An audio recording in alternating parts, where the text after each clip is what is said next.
नमस्कार विद्यार्थी मित्रांनो, आपण याआधी भूगोलाचा भाग 8वा बघितलेला आहे। आता आपण काय सांगा 9वा भाग बघतोय ते लक्षात घ्या आणि त्याच्यानंतर याच्यात काय काय आहे ते बघू आपण। लक्षात घ्या, अगोदर ज्या काही बेसिक संकल्पना होत्या त्याच्यावर आपण काय म्हणून सांगा 8व्या भागामध्ये डिस्कशन केलेलं आहे आणि आता काय म्हणून सांगा प्रॉपर आपले विभाग किती आहे सांगा 3 आहे। महाराष्ट्राचे प्राकृतिक विभाग, तर हे महाराष्ट्राचे प्राकृतिक विभाग किती पडतात याचं उत्तर काय सांगा एकूण 3 विभाग पडतात। किती पडतात असा जर प्रश्न तुम्हाला विचारला तर याचं उत्तर काय सांगा महाराष्ट्राचे प्राकृतिक विभाग एकूण किती, तर एकूण काय सांगा 3 विभाग पडतात असं गृहीत धरू। त्याच्यापैकी सांगितलेला आहे तुम्हाला पहिला कोणता कोकण म्हणा पश्चिम किनारा लक्षात घ्या, दुसरा सह्याद्री पर्वत सह्य पर्वत किंवा त्याला पश्चिम घाट म्हणा आणि तिच्या काय सांगा उपरांगा लक्षात घ्या। मग त्याच्यामध्ये कोण सांगा सातमाळा अजिंठा म्हणा हरिश्चंद्र बालाघाट म्हणा शंभू महादेव असं आपण लक्षात घेऊ। आणि आता महाराष्ट्र पठार त्याला दख्खनचे पठार म्हणा डेक्कन ट्रॅप म्हणा किंवा काय सांगा देश असे सुद्धा काय म्हणून म्हटल्या जाते, हे आपण इथे काय सांगा लक्षात घेऊ। चला पुढे जाऊ, पुढचा काय म्हणून सांगा पॉईंट बघणं सुरू करू।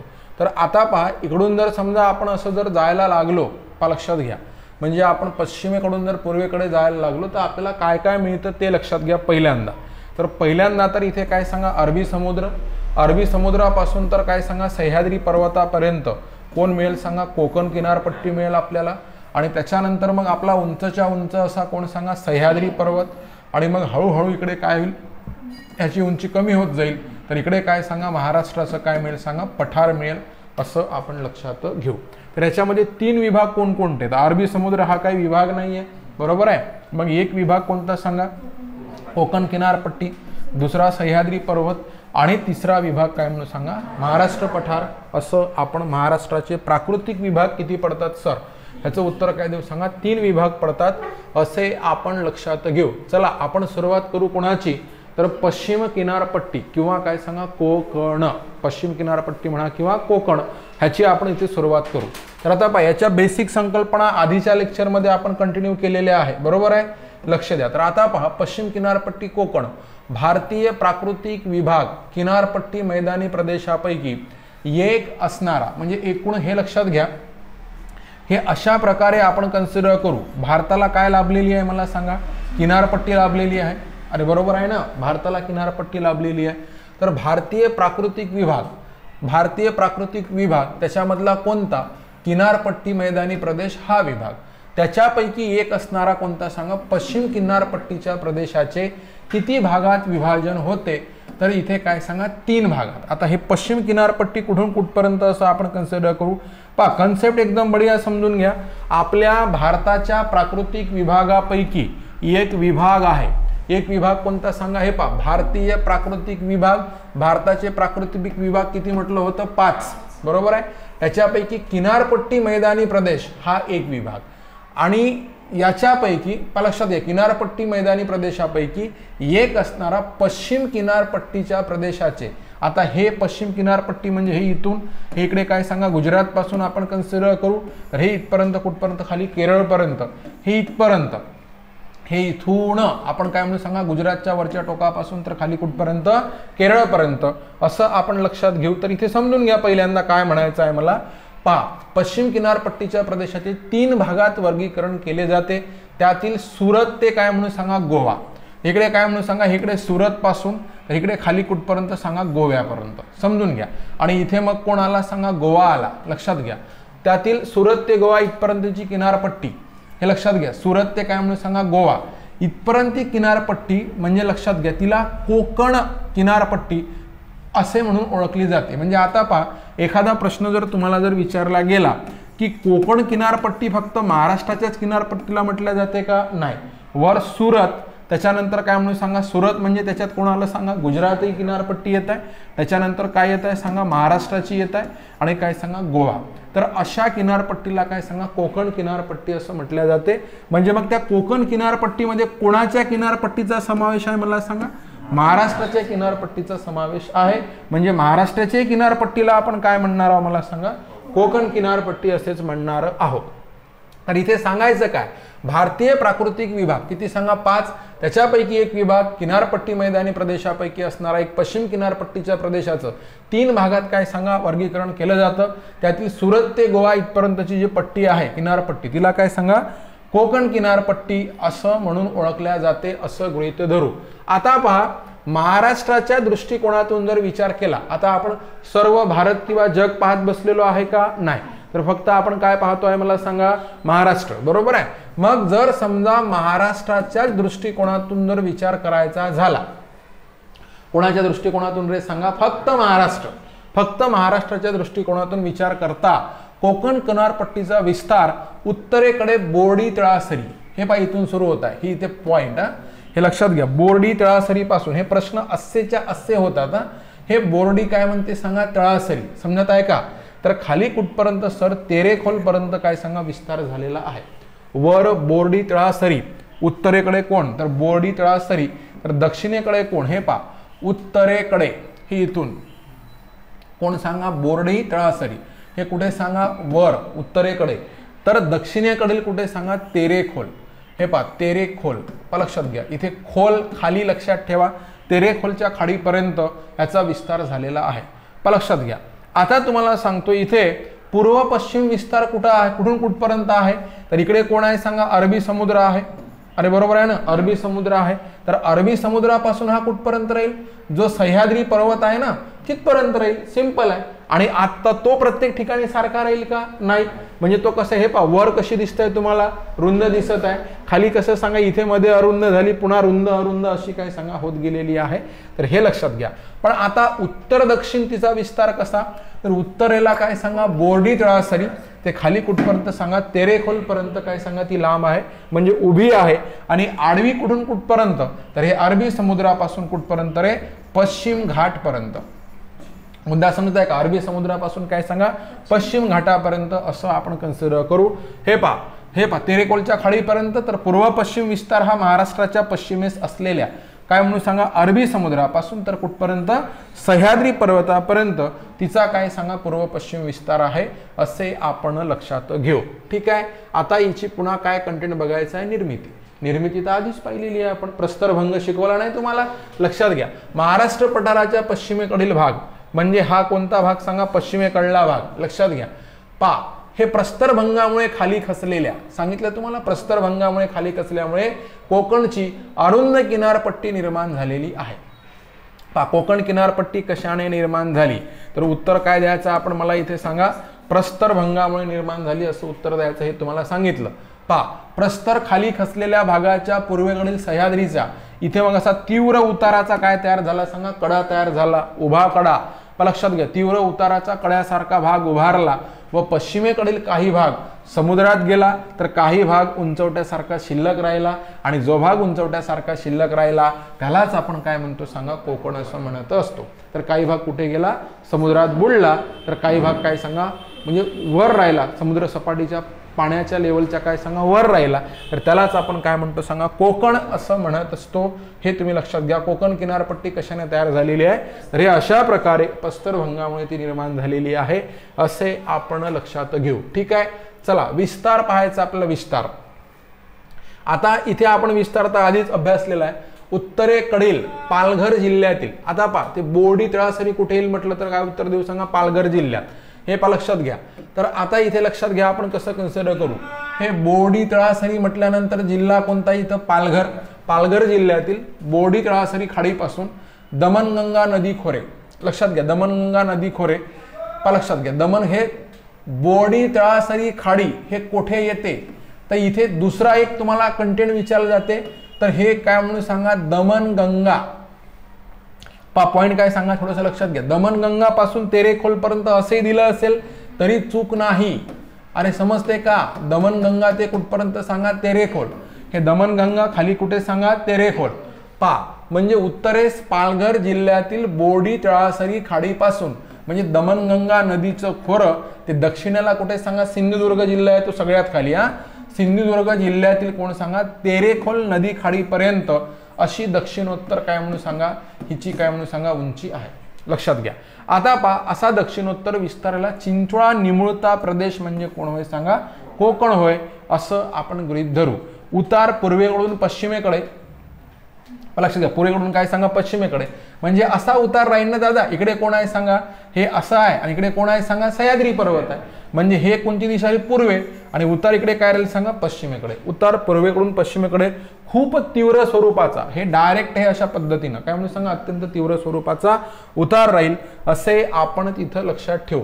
मग हे लक्षात ठेवा, बोर्डी तळासरी कुठे म्हणून सांगा, दमणगंगा. पहिल्यांदा दोन शब्द, दमणगंगेपासून तेरेखोल पर्यंत. बोर्डी तळासरी कुठे येते म्हणून सांगा आपण, तर पालघर जिल्ह्यात. आणि तेलेखोल खाली, सगळ्यात खाली, सगळ्यात वर कोण सांगा, पालघर. हे लक्षात घ्या. खाली काय म्हणून सांगा, सिंधुदुर्ग. लक्षात घ्या. तर हे सिंधुदुर्ग पर्यंत, पालघर ते सिंधुदुर्ग असे शब्द वापरू शकतात. दमणगंगा ते काय सांगा, तेरेखोल हा शब्द वापरू शकते. बोर्डी तळासरी ते काय सांगा, तेरेखोल असे शब्द वापरू शकते. तरी ते सर्व काय सांगा, बरोबर आहे असं उत्तर द्यायचं. आता काय पाहणार आहोत आपण, लांबी, रुंदी, उंची आणि कोण सांगा, क्षेत्रफळ. कशाचं, कोकण किनारपट्टीचं लांबी, रुंदी, उंची आणि क्षेत्रफळ वगैरे हे सर्वच्या सर्व बघणार आहोत. लक्ष द्या. आता पहा, पश्चिम किनारपट्टीची दक्षिणोत्तर लांबी 560 किलोमीटर आहे. दक्षिणोत्तर लांबी म्हणजे किनारा नाही रे, किनारा नाही, तर काय सांगा, असं काय म्हणून सांगा, स्ट्रेट लाईन. हे असं आपण कन्सिडर करू. किती आहे सांगा, 650 किलोमीटर असून, लक्षात घ्या, कोकण काय म्हणून सांगा, 560 असून कोकण किनारपट्टीला लागून असणाऱ्या, याच्यावर प्रश्न फार जास्त वेळा विचारत्या, समुद्र किनारपट्टीची लांबी किती आहे. तर महाराष्ट्राला, लक्षात घ्या, इथे काय म्हणून सांगा, इथे आपण असं लक्षात घेऊ, महाराष्ट्राला एकूण किती किलोमीटर लांबीचा समुद्र किनारा लाभलेला आहे, तर 720 किलोमीटर लांबीचा कोण आहे सांगा, समुद्र किनारा लाभलेला आहे, असं उत्तर द्यायचं. महाराष्ट्राला किती किलोमीटर लांबीचा समुद्र किनारा लाभलेला आहे, उत्तर काय सांगा, 720. पण आता समुद्र किनारा कसा राहील रे बाबा सांगा बरं. हे पहा, हे समुद्र किनारा, हे पहा कसा आहे, अरे दिसत आहे ना. हे याची लांबी कशी होईल सांगा, जास्त भरेल. अरे समजते ना, ह्याची लांबी कशी भरेल, जास्त भरेल. आणि स्ट्रेट लाईनची लांबी कशी भरेल, कमी भरेल. म्हणून मग पहा, किनारपट्टीची दक्षिणोत्तर लांबी किती आहे, 560 आहे. म्हणजे ऑब्विसली कशी आहे, कमी आहे. पण किनारपट्टी, समुद्र किनाऱ्याची लांबी कशी आहे, जास्त आहे. म्हणजे किती आहे सांगा, 720. हा किनारा कशा प्रकारचा आहे मला सांगा, रिया प्रकारचा आहे. तो कसा आहे सांगा, दंतूर आहे. बरोबर आहे, शिकवलं. रिया म्हणजे काय म्हणून सांगा, समांतर नद्यांनी काय सांगा, म्हणजे त्याचं निमज्जन केलेलं आहे, कोरलेला आहे, असं समांतर नद्यांनी पिंजून काढलेला आहे प्रदेश. आणि दंतूर म्हणजे काय म्हणून सांगा, तर सरळ रेषेत किनारा नाहीये, असं आपण लक्षात ठेवायचं. पहा, एकदम सिंपल साध्या गोष्टी इथं लक्षात ठेवायच्या. आता कोकण किनारपट्टी ही सरळ रेषेसारखी नसून ती ठिकठिकाणी वक्राकार आहे. त्यामुळे वक्राकार आहे, आत्ताच बोललेली गोष्ट, म्हणून तिला काय सांगा, दंतूर असे म्हणतात. कोकण किनारपट्टीची रुंदी, हे पहा, रुंदी म्हणजे काय म्हणून सांगा, ह्या पद्धतीनं लक्षात घ्या, 30 ते 60. म्हणजे हे पहा किती छोटीशी आहे, लक्षात घ्या, 30 ते 60 किलोमीटर. आणि सरासरी काळ तो म्हटलं, हे 60 आणि 30 90 भागीला 2 म्हटलं तर 45, म्हणजे 44.7. सरासरी रुंदी किती आहे कोकण किनारपट्टीची, तर 45 किलोमीटर इथे काय म्हणून सांगा, सरासरी रुंदी आहे सर. पहा, म्हणजे फार काही मोठा नाही. आपल्या डोक्यात येतं की हे किती एरिया असायला पाहिजे, एवढ्या एरियाची कोकण किनारपट्टी आहे. लक्षात घ्या, एक तुम्हाला प्रश्न जर विचारला की कोणत्या खोऱ्यामध्ये सर्वाधिक रुंदी आहे, कोणत्या नदीच्या खोऱ्यामध्ये, तर इथे उत्तर लक्षात ठेवायचं, कोणती नदी सर, उल्हास नदीचे खोरे. अरे पॉइंट समजते का, उल्हास नदीचे काय म्हणून सांगा, खोरे. कोणत्या नदीचे खोरे, उल्हास नदीचे खोरे. आणि त्या उल्हास नदीच्या खोऱ्यामध्ये आपण लक्षात ठेवायचं, कशी रुंदी आहे सर, तर त्या ठिकाणी काय सांगा, सर्वाधिक रुंदी आहे, असं आपण लक्षात ठेवायचं. उल्हास नदीच्या खोऱ्यामध्ये सर्वाधिक रुंदी आहे. कशाची, कोकण किनारपट्टीची रुंदी सर्वात जास्त कुठे आहे, इथे आपण उत्तर देऊन टाकायचं. काय सांगा, उल्हास नदी. इथे 2-3 प्रश्न, काय म्हणून सांगा, किनारपट्टीची रुंदी किती आहे, 30 ते 60 आहे. सरासरी किती आहे, 45 किलोमीटर सरासरी रुंदी आहे. आणि कोणत्या नदीच्या खोऱ्यामध्ये सर्वाधिक काय म्हणून सांगा, रुंदी आहे, तर उत्तर काय सांगा, उल्हास नदीच्या खोऱ्यात सर्वाधिक रुंदी आहे, असं उत्तर द्यायचं. हे इथे लक्षात ठेवा. ठीक आहे, चला आता पहा, उल्हास नदीच्या खोऱ्यामध्ये आता जास्तीत जास्त, हे पहा, हे उल्हास नदीचं खोरं होय, दिसत आहे सर्वांना. इथे किती दिसत आहे सांगा, 100 दिसत आहे, 100. म्हणजे तिथे जास्तीत जास्त किती आहे सांगा, 100 किलोमीटर पर्यंत ही कोकण किनारपट्टी विस्तारलेली आहे. आता दुसरा प्रश्न नाही येणार का रे, प्रश्न दुसरा येईल ना. मग जसा आपण सर्वात जास्त रुंदी काय म्हटलं सांगा, उल्हास नदीचे खोरे आणि काय सांगा, 100. मग इकडे तुम्हाला खाली येणार नाही का सर्वात कमी रुंदी कुठं आहे म्हणून, बरोबर आहे, सर्वात कमी रुंदी लक्षात घ्या. मग कोकण किनारपट्टीची सर्वात कमी रुंदी खाली कुठे सांगा, सिंधुदुर्ग जिल्ह्यामध्ये कुडाळ गावाजवळ, कुडाळ हे पण लक्षात घ्या. इथे 40 दाखवत आहे तुम्हाला, हे 40 बरोबर आहे. तर हे काय म्हणून सांगा, कुडाळ गाव. आणि ऑब्विसली जिल्हा कोणता येईल दादा, सिंधुदुर्ग. जिल्हा कोणता येईल सांगा, सिंधुदुर्ग. हे पहा, असे 2 प्रश्न पहा. इथे 40 किलोमीटर आहे, तर सर्वात जास्त ठाणे जिल्ह्यात काय सांगा, 85 ते 100 किलोमीटर एवढी आहे. असं आपण, हे ठाणे म्हणजे वर आपण उल्हास नदीचं खोरं, त्या नदीच्या खोऱ्यात जिल्हा कोणता सांगा, ठाणे. आणि तिथं किती सांगा, 85 ते काय म्हणून सांगा 100. हे लक्षात घ्या. तर आता पहा 2-4 प्रश्न चट्ट आपण काय करू सांगा, फॉलो करू. तर एकदा लक्ष द्या. कोकण किनारपट्टी सरळ रेषेसारखी नाही आहे, वक्राकार आहे, म्हणून तिला काय म्हटलं जातं, दंतू. बरोबर आहे. समांतर नद्या वाहून तो प्रदेश पिंजून काढलेला आहे, म्हणून तिला काय म्हणायचं मला सांगा, रिया प्रकारची म्हणायचं. बरोबर आहे. पहा, तिची किनारपट्टीची रुंदी जनरली किती आहे, साधारणतः 30 ते 60 किलोमीटर. सरासरी किती आहे म्हटलं तर काय म्हणून सांगा, 45. आणि उल्हास नदीच्या खोऱ्यात सर्वात जास्त किती सांगा, 100. म्हणजे कोणत्या जिल्ह्यामध्ये, ठाणे जिल्ह्यामध्ये सर्वाधिक किती सांगा, 100. आणि सर्वात कमी जर म्हटलं तुम्हाला तर जिल्हा सिंधुदुर्ग, कुडाळ गावाजवळ फक्त किती सांगा, 40 किलोमीटर अशी रुंदी आहे कोकण किनारपट्टीची, असं आपण लक्षात घेऊ. आता रुंदी झाली उंची, आता समुद्राला लागूनच आहे भाऊ, बरोबर आहे. म्हणून हे उंची किती राहील रे, उंची किती राहील सांगा, एकदम कमी राहील ना, उंची एकदम कमी, फक्त 5 मीटर उंची आहे. किती मीटर उंची आहे सांगा, 5 मीटर, 5 मीटर. 5 मीटर म्हणजे आपण असं गृहीत धरू जवळपास दुमजली वगैरे म्हणा, किंवा दुमजली पूर्ण होणार नाही, ठीक आहे, 1.5 मजली वगैरे, म्हणजे काय सांगा, इमारत असेल तेवढी उंची. 2 मजली वगैरे इमारत असेल ना, ह्याच्यापेक्षा थोडीशी कमीच आपण कन्सिडर करू, ठीक आहे. तर हे पहा, तर इकडे काय म्हणते, तसेच समुद्र सपाटीपासून कोकण किनारपट्टीची उंची 5 मीटर पासून तर कुठपर्यंत सांगा, 300 पर्यंत. पण हे 300 पर्यंत म्हणजे कुठे सांगा, असं वर जाताना समजत आहे. सगळ्यात खाली किती म्हणून सांगा, 5. टॉपला किती म्हणून सांगा, 300 मीटर. आता त्याच्या पलीकडे जर आपण जातो म्हटलं, मग तर कोण दिसणार आहे, सह्याद्रीच आहे. बरोबर आहे. तर सह्याद्री तर 2 किलोमीटर उंच येतं, 1646 म्हणून आपण लक्षात घ्या. मग आता पहा, 5 मीटर पासून तर कुठपर्यंत सांगा, 300 मीटर पर्यंत एवढी काय सांगा, उंची आहे. लक्षात घ्या. आता हे उंची झाली. आता रुंदीचा एक प्रश्न, रुंदी तुम्हाला कुठे जास्त दिसली, उत्तरेकडे जास्त, खालीवर म्हणणं का, उत्तरेकडे काय सांगा, जास्त दिसली. बरोबर आहे. उत्तरेकडे काय म्हणून सांगा, जास्त, म्हणजे खालीवर म्हणायचं नाही तर म्हणा आमच्या घराकडे जास्त होती. बरोबर आहे. तुमच्या घराकडे ते गल्लीमध्ये अतिक्रमण केलं म्हणून कमी आहे. अरे बरोबर आहे ना, उत्तरेकडे जास्त आहे. आणि उत्तर काय देऊ सांगा, दक्षिणेकडे कशी आहे सर, कमी आहे. बरोबर आहे.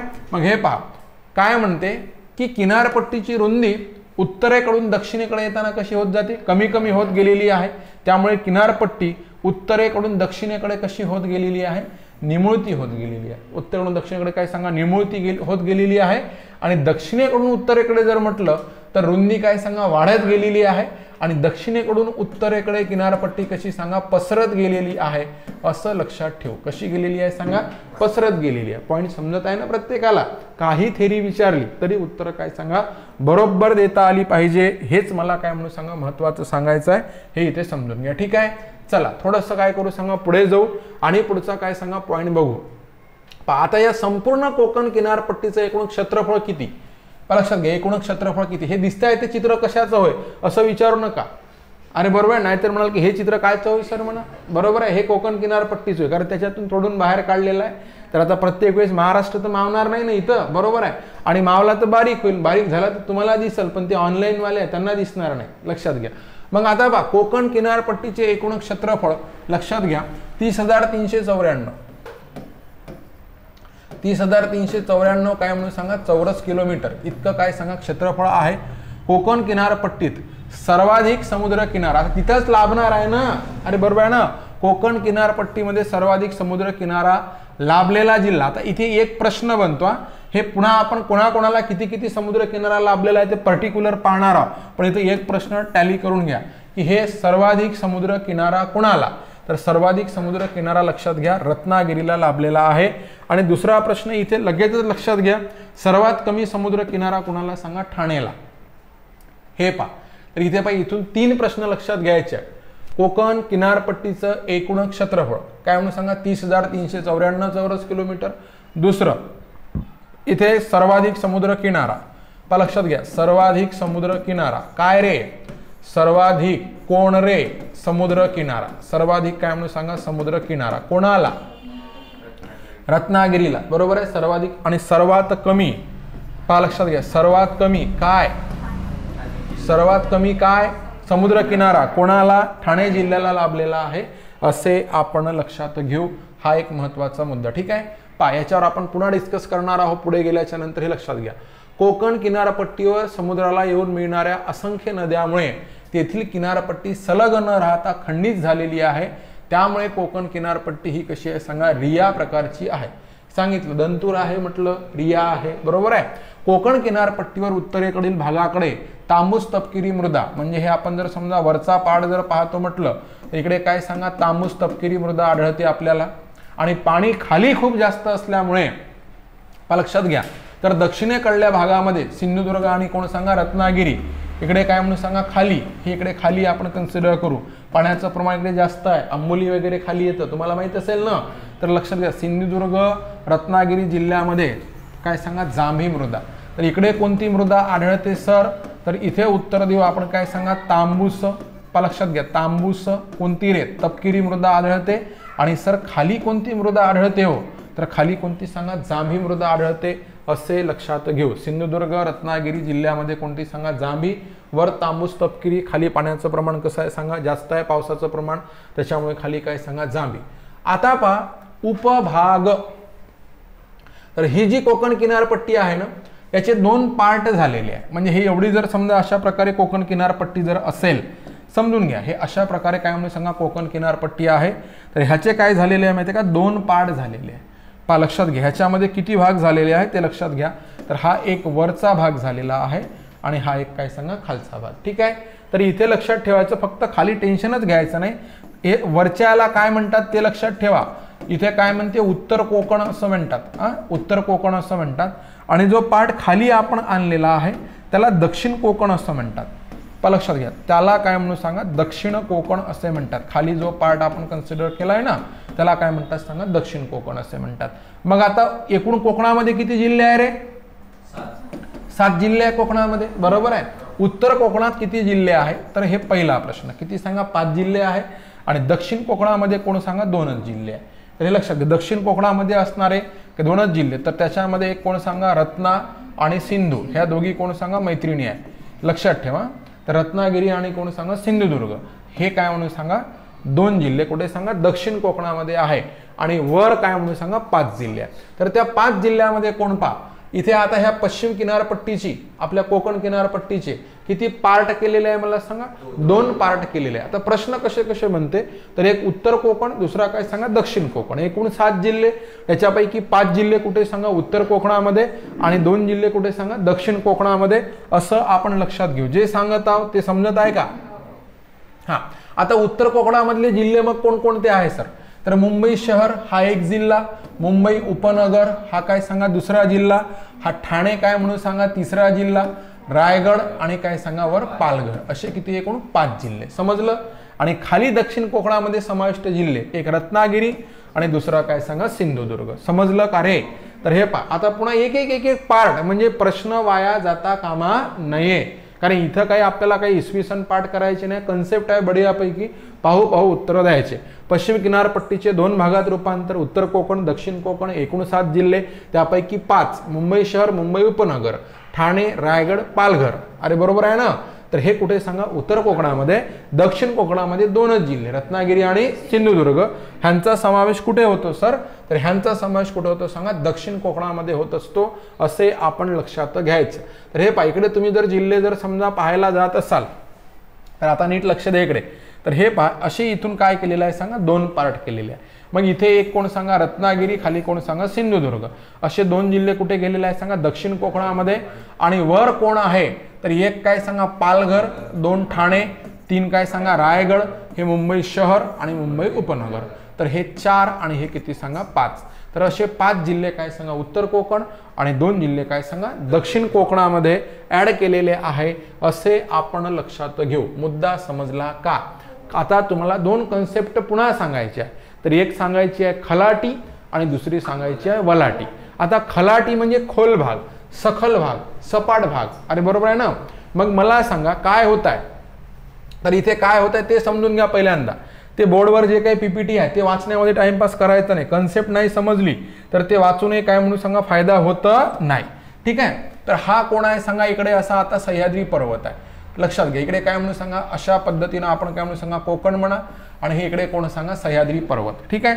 तर आता मला एक गोष्ट सांगा या ठिकाणी याच्यावरून काय सांगा नद्या वाहत येत आहे. आता याची उंची कुठे कमी होत आहे सांगा. जसं जसं आपण कुठे जाऊ सांगा पश्चिमेकडे जाऊ तशी तशी उंची काय सांगा कमी होत आहे. बरोबर आहे. आणि इकडून काय सांगा समुद्र सपाटीपासून कुठे जाऊ पूर्वेकडे जाऊ तर तशी उंची काय होईल सांगा वाढत जाईल. समजत आहे ना.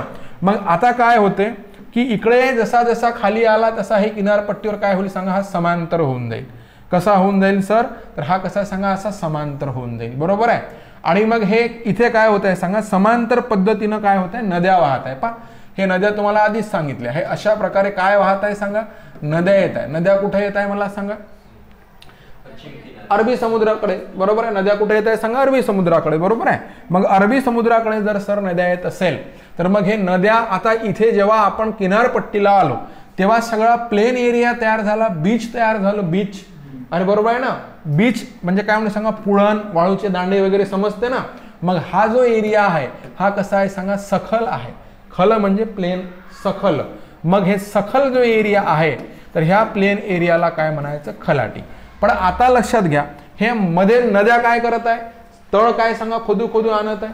कुठपर्यंत बेसवाल्ट पर्यंत खोदून टाकत आहे. मग नद्यांच्या मध्ये तुटक काय सांगा डोंगर रांगा आहे. म्हणजे हे जर नद्या असेल तर हे काय म्हणून सांगा अशा काय सांगा डोंगर रांगा. अरे बरोबर आहे ना. हे अशा काय सांगा डोंगर रांगा. म्हणजे जसं आपण कुठे जाऊ सांगा वर म्हणजे कुणाकडे जाऊ नदी आपल्या समुद्र सपाटीपासून जर समजा कोणाकडे जर जायला लागलो सह्याद्रीकडे जर जायला लागलो तर वळ्यांचा प्रदेश दिसेल. बरोबर आहे. मग म्हणून तो सह्याद्रीच्या पायथ्याचा जो प्रदेश आहे पायथ्याचा तो वलाटी होईल. वळ्यांचा प्रदेश काय होईल वलाटी होईल. आणि इकडे जर आलो आपण तर कोण होईल सांगा खलाटी होईल. तर आता पहा पश्चिमेकडील अरबी समुद्रालगत हे काय म्हटलं समुद्राला लागून म्हणजे सपाट आहे पुळण आहे वाळू आहे. बरोबर आहे. बीच आहे. तर अरबी समुद्राच्या सखल भागाला काय म्हणतात खलाटी.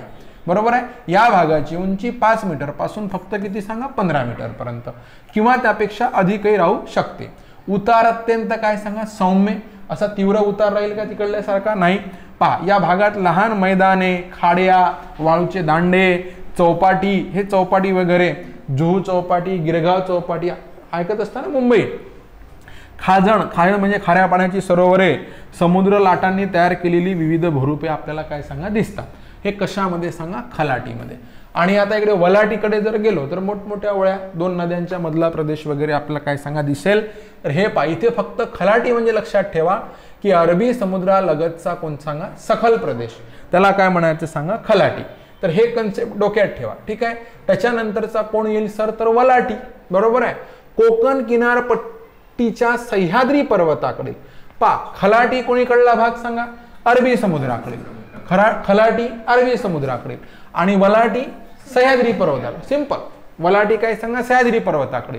पहा कोकण किनारपट्टीच्या सह्याद्री पर्वताकडील पायथ्या लगतच्या भागाला म्हणजे हा कोण आहे सांगा आपण असं कन्सिडर करू की हा कोण आहे सांगा सह्याद्री पर्वत. ह्याच्या हा पायथ्याचा जो भाग आहे लगेचच अरे समजत आहे ना. तर पायथ्या लगतच्या भागाला काय म्हणतात वलाटी असे म्हणतात. उंची सरासरी आता जास्त तिथे किती म्हटलं होतं आपण 5 ते 15 किंवा त्याच्यापेक्षाही जास्त म्हटलं होतं. इथे किती म्हणत आहोत मला सांगा 200 ते 300. 200 ते काय सांगा 300 मीटर असते. उतार कसा असतो तीव्र स्वरूपाचा असतो. तिकडे दाखवून तुम्हाला उतार तीव्र स्वरूपाचा असतो. आणि हे दोन नद्यांच्या मधले काय म्हटलं डोंगर वगैरे किंवा नद्यांच्या सखल भागातले डोंगर डोंगराळ भाग असतो हा. बरोबर आहे. सांगितलं तुम्हाला डोंगराळ भाग असतो. वेगाने वाहणाऱ्या नद्या आणि दऱ्याखोऱ्यांचा भाग हे त्याचं काय सांगा वैशिष्ट्य आहे. तर असे दोन पार्ट पडतात. अरबी समुद्राकडला पार्ट तो सखल असतो त्याला काय म्हणायचं खलाटी आणि तिकडे काय म्हणून सांगा आपण सह्याद्रीच्या पायथ्याशी गेलो तर असे डोंगर, दऱ्या, वळ्या यांचा काय म्हणून सांगा पार्ट, म्हणजे कोण होय सांगा वलाटी, आणि त्यांची उंची किती रे 200 ते काय सांगा 300 मीटर पर्यंत उंची, असं आपण गृहीत धरू, हे लक्षात घ्या. आता पहा कोकण किनारपट्टीला लागून असलेली भूरूपे लक्षात घ्या. आता इथे काय म्हणून सांगा कोकण किनारपट्टीला लागून असणाऱ्या अरबी समुद्रामधल्या लाटांचं कार्य सातत्यानं सुरूच असते, त्यामुळे या भागात समुद्रकडे म्हणजे हे काय म्हणून सांगितले पाण्याचा भाग, आणि इकडे काय म्हणून सांगा आपल्या याचा भाग, कशाचा, जमिनीचा भाग, आणि हे कोण सांगा पाणी, समजलं. याला समुद्रकडा, सागरी गुफा म्हणजे हे पाणी इथे ठोस मारते, याच्यात गुफा तयार होते, सागरी गुफा लक्षात घ्या. चौपाटी म्हणजे बीच, पुळण लक्षात घ्या. वाळूचे दांडे, नंतर चबुतरा, तरंगघर्षी चबुतरा म्हणजे पाणी याच्यावर येते परत जाते, तो स्वच्छ होत जाते, अशी अनेक भूरूपे तयार झालेली आहे. विशेषतः रत्नागिरी जिल्ह्यामध्ये समुद्रकिनारी मोठमोठी भूरूप तयार झालेली आहे.